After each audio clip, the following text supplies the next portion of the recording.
যারা 17 বছর যাবৎ বলছেন এই দেশের মানুষ ভোটাধিকার পায়নি, সেই দেশের মানুষই এখন নির্বাচন চায় না।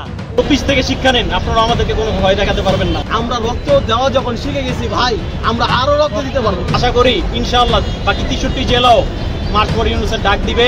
খুনি হাসিনার বিচার এবং দেশ সংস্কারের আগে কোনো নির্বাচন হবে না, এটা লাউড অ্যান্ড ক্লিয়ার। দর্শক, প্রথমেই আপনার কাছে জানতে চাই, আপনি কি ডক্টর ইউনূসকে ক্ষমতায় দেখতে চান? আপনি কি ডক্টর ইউনূসকে আরও 5 বছর ক্ষমতায় রাখতে চান? তাহলে আপনাকে আবার রাস্তায় নামতে হবে। ডক্টর ইউনূসের ক্ষমতা রক্ষা করার জন্য আপনাকে আবার রাস্তায় নামতে হবে। কারণ একটি মহল উঠে পড়ে লেগেছে নির্বাচনের জন্য, আর ওই মহলটি দ্রুত নির্বাচন দাবি করছে। কারণ ডক্টর ইউনূসকে ক্ষমতা থেকে সরিয়ে তারা ক্ষমতা দখল করার এক অশুভ পায়তারা করছে। এক জালিমের হাত থেকে দেশ রক্ষা করে এখন আমরা আবার অন্য জালিমের হাতে দেশকে তুলে দিতে পারি না। তাই আর ঘরে বসে থাকা নয়, এবার আবার রাস্তায় বের হয়ে ডক্টর ইউনূসকে আরও 5 বছর ক্ষমতায় রাখার জন্য বাংলাদেশের অপশক্তির বিরুদ্ধে যুদ্ধে নামতে হবে। ডক্টর ইউনূসকে ক্ষমতায় রাখতে ডক্টর ইউনূসের পক্ষে নারায়ণগঞ্জ থেকে মার্চ ফর ডক্টর ইউনূস ঘোষণা করা হয়েছে। মার্চ ফর ডক্টর ইউনূস ঘোষণা দেওয়ার পরপর নারায়ণগঞ্জের বিভিন্ন এলাকা থেকে ডক্টর ইউনূসকে ক্ষমতায় রাখার জন্য মার্চ ফর ডক্টর ইউনূসে অংশগ্রহণ করেছে লাখো লাখো মানুষ। কেউ কেউ চায় দেশের নির্বাচন খুব দ্রুত হোক। একটি পথ নির্বাচন, জনগণের নির্বাচন এবং জনগণের নির্বাচন। এই সংস্কারকে যদি বাস্তবায়ন করতে হয়, নির্বাচন ছাড়া আর কোনো রাস্তা নাই। তবে অধিকাংশ জনগণ চায় ডক্টর ইউনূস আরও 5 বছর ক্ষমতায় থাকুক। বিভিন্ন মহল থেকে সরকারের মেয়াদ 5 বছর করার দাবি উঠছে। কোনো রাজনীতিবিদদের বলতে শোনা যায় ডক্টর ইউনূস নাকি অনির্বাচিত সরকার। তাদের উদ্দেশ্যে বলতে চাই, ইতিহাস জানা না থাকলে ইতিহাসের বইগুলো পড়ে জেনে নিন। ডক্টর ইউনূসের আগেও বাংলাদেশে অনির্বাচিত অনেক সরকার ছিল এবং তারা নির্বাচিত সরকারের চেয়ে অনেক শক্তিশালী সরকার ছিল। আমি সবার নাম উল্লেখ করব না, সবার নাম বলতে যাবও না। আমি পরিচিত একজনের নামই বলবো, যাকে সবাই চেনে। তিনি হচ্ছেন জিয়াউর রহমান। তিনি কিন্তু অনির্বাচিত সরকার ছিলেন এবং শক্তিশালী সরকার ছিলেন। আপনি কি তাকে দুর্বল সরকার বলতে পারবেন? পারবেন না।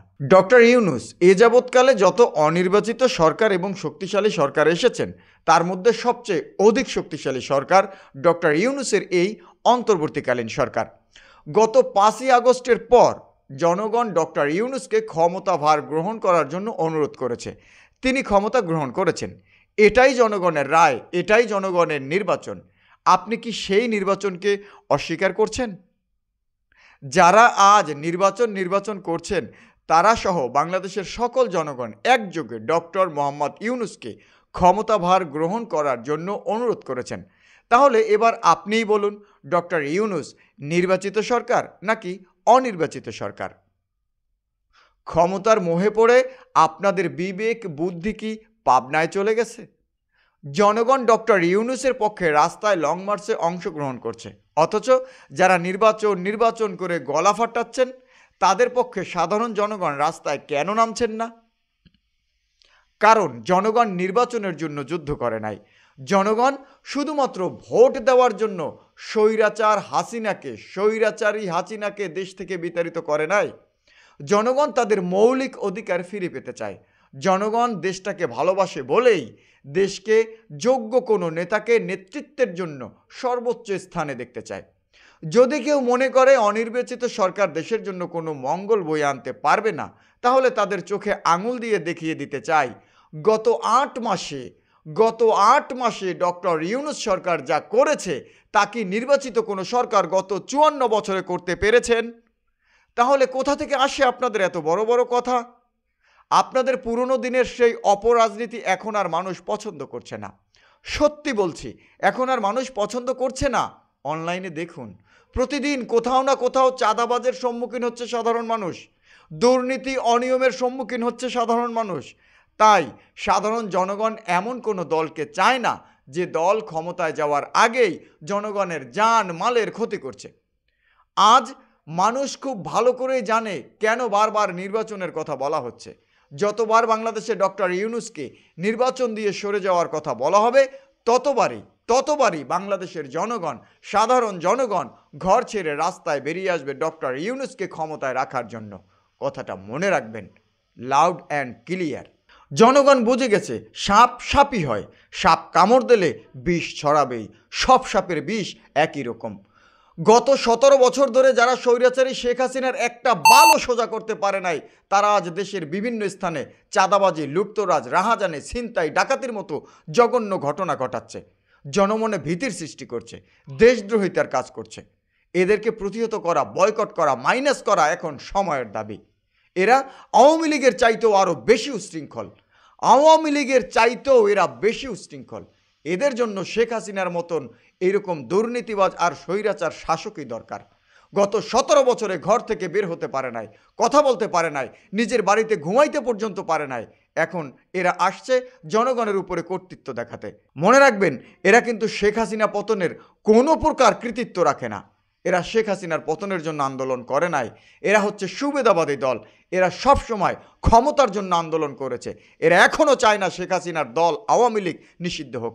এরা নিজেরাই মুখে স্বীকার করেছে সে কথা, এবং তারা আরও স্বীকার করেছে, তাদের কাছ থেকে সত্য বেরিয়ে এসেছে, শেখ হাসিনা পতনের এই আন্দোলনের সাথে সরাসরি তারা জড়িত ছিল না, একথা তারা নিজেরাই স্বীকার করছে। আর এখন যখন শেখ হাসিনার পতন হলো, তখন ক্ষমতা দখলের জন্য তারা উঠে পড়ে লাগলো। তারা হয়তো ভুলে গেছে দেশের জনগণ একবার রাস্তায় নামা যখন শিখে গিয়েছে, তখন তারা বারবার রাস্তায় নেমে নিজেদের অধিকার আদায়ের জন্য যুদ্ধ করতে পারবে, লড়াই করতে পারবে।